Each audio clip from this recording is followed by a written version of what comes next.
A'udzu billahi minasyaitonir rajim. Bismillahirrahmanirrahim. Alhamdulillahi rabbil alamin. Allahumma shalli ala sayyidina Muhammad salatan taj'aluna biha min ahli al-ilmi zahira wa batina wa tahsyuruna bi ibadika salihin fi dunyana wa ukhrana wa ala alihi wa sahbihi wa sallim. Rabbi syrah li sadri wa yassir li amri wa hlul 'uqdatam min lisani yafqahu qawli. Qala al-muallif rahimahullah wa nafa'ana bi 'ulumihi ya rabbal alamin. Subhanaka la ilma lana illa ma 'allamtana innaka antal alimul hakim. Pelajaran ke-42, Hijratul Mustafa, hijrah Rasul sallallahu alaihi wasallam. Tawajjahar Rasulu, menghadaplah Rasul atau berangkatlah Rasul ila Abi Bakrin, kepada Abi Bakar, wa a'lamahu, dan memberitahu ianya Rasul akannya Abu Bakar bi amrillahi, dengan perintah Allah baginya Rasul. Fasa'alahu, maka memintahu akannya Rasul Abu Bakrin oleh Abu Bakar as-suhbata, akan menemani. Faqala, maka berkata ianya Nabi, na'am, iya. Nah, ini akan diceritakan tentang bagaimana Rasul hijrah ke Madinah. Di pelajaran 41 kita telah membaca yang bahwa ketika sudah beliau sangat ditekan oleh orang-orang Quraisy, malah ada yang sepakat untuk membunuhnya, Allah memerintahkan beliau untuk berhijrah. Ini kemudian Rasul pergi ke tempat Abu Bakar, wa a'lamahu, beliau memberitahu Abu Bakar bahwa Allah memerintahkannya untuk berhijrah. Wahai Abu Bakar, saya diperintahkan oleh Allah untuk hijrah. Selaku Abu Bakar merupakan seorang sahabat setia bagi Rasulullah, Abu Bakar pun meminta untuk menemani beliau dalam hijrahnya. Faqala na'am, maka berkata ianya Nabi, na'am, iya. Tsumma hayya'a rahilataini, kemudian mempersiapkan ianya Abu Bakar rahilataini, akan dua kendaraan. Ya, dua kendaraan maksudnya kuda ya. Lisafrihima, untuk safir keduanya, untuk berangkat ya, untuk perjalanan keduanya Rasulullah dan Abu Bakar.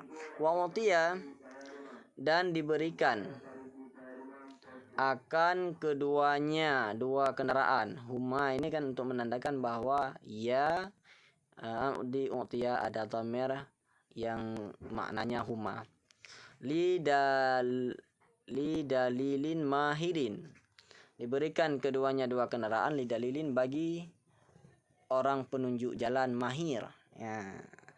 Nah, dua unta tersebut Abu Bakar berikan kepada seorang penunjuk jalan yang beliau tersebut orang yang mahir. Padahal orang ini orang musyrik juga, namun Rasulullah dan Abu Bakar meyakini bahwa orang ini bisa dipercaya. Ini orang Quraisy, bukan orang musyrik juga ya.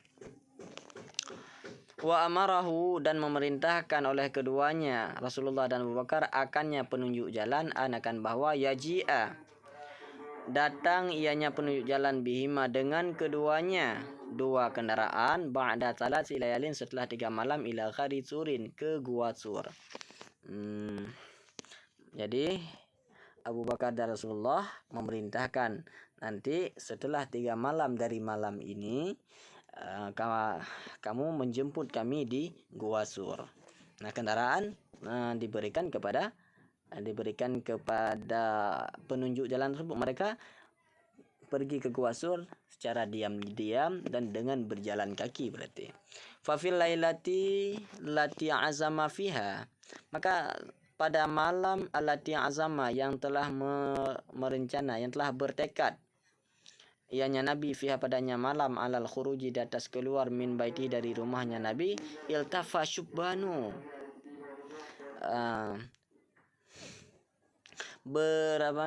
berkumpullah pemuda-pemuda Quraisy, haula darihi, di sekeliling rumahnya Nabi, wa Rasulullahi, dan bermula Rasulullah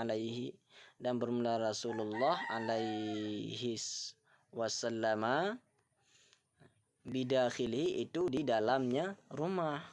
Ketika malam beliau merencanakan untuk hijrah, rupa-rupanya di depan rumah beliau, di sekeliling rumah beliau telah dipenuhi dengan orang-orang Quraisy yang memantau beliau.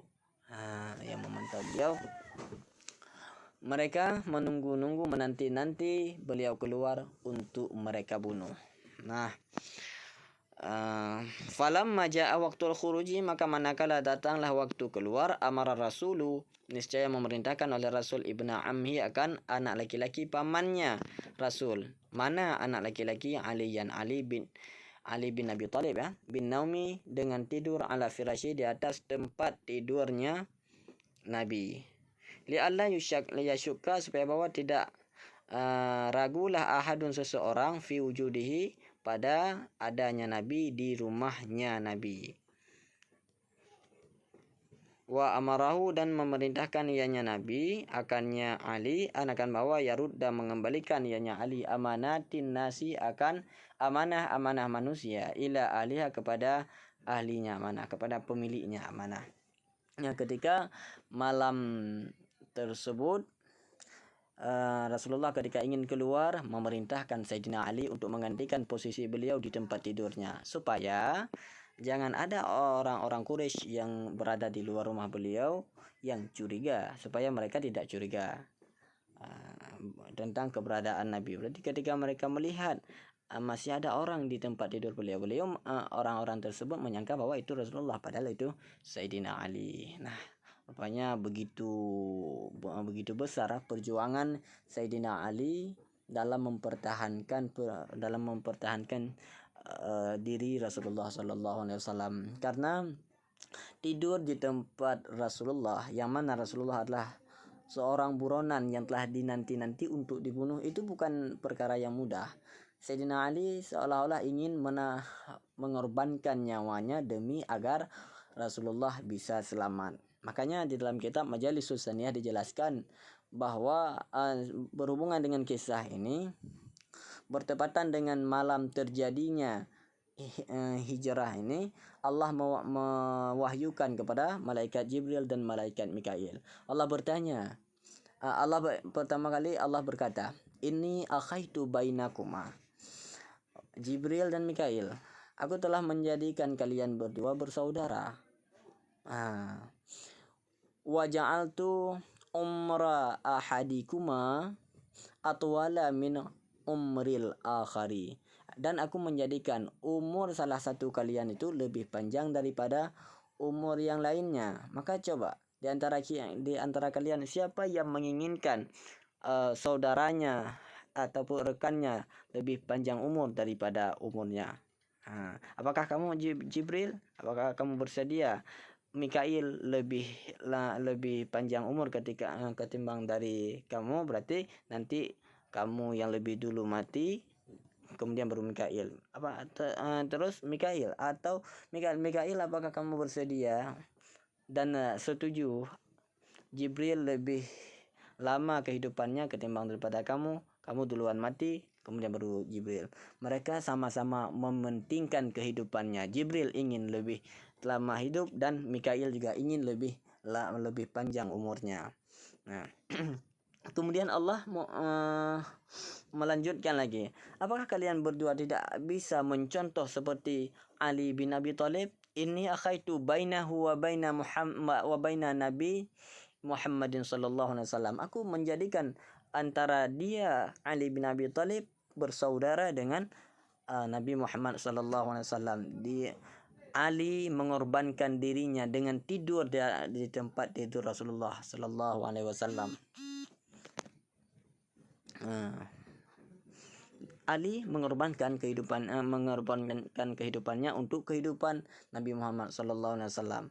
Apakah kalian tidak bisa mengikuti seperti dia? Sekarang ihbita, kata Allah. Ihbita, turunlah kalian berdua, bantu Ali dalam menghadapi musuhnya. Nah, maka turunlah Jibril dan Mikail. Jibril singgah ke tempat Sayyidina Ali. Jibril berdiri di kepala Ali, kemudian Mikail berdiri di kaki Sayyidina Ali. Jibril berkata, bakhin min mislika, alangkah baik orang-orang misil kamu Ali. Nah, Ini Ali luar biasa ya, luar biasa perjuangannya dalam mempertahankan kehidupan Rasulullah sallallahu alaihi wasallam.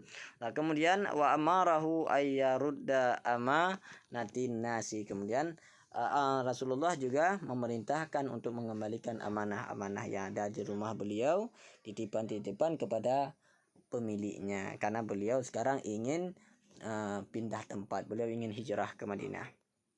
Tsumma kharaja ala a'daihi, kemudian keluar ianya Nabi ala a'daihi, di atas musuh-musuhnya Nabi. Fa alqallahu, maka mencampakkan oleh Allah an-nauma, akan rasa ngantuk, alaihim, di atas mereka musuh.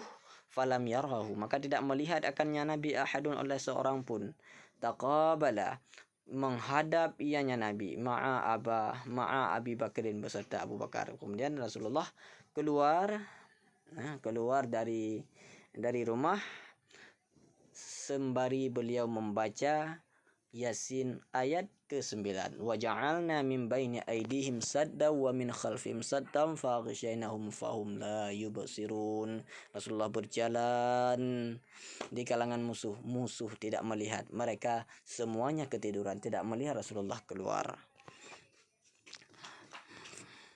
Tsumma taqabala ma'a Abi Bakrin, kemudian menghadap ianya Nabi beserta Abu Bakar wasara, dan berangkat ianya Nabi, hatta, sehingga wasala, sampailah keduanya, Gharasur, akan gua Sur, waqtaba'a fihi, dan bersembunyilah keduanya Rasulullah dan Abu Bakar fi, di dalamnya gua Sur.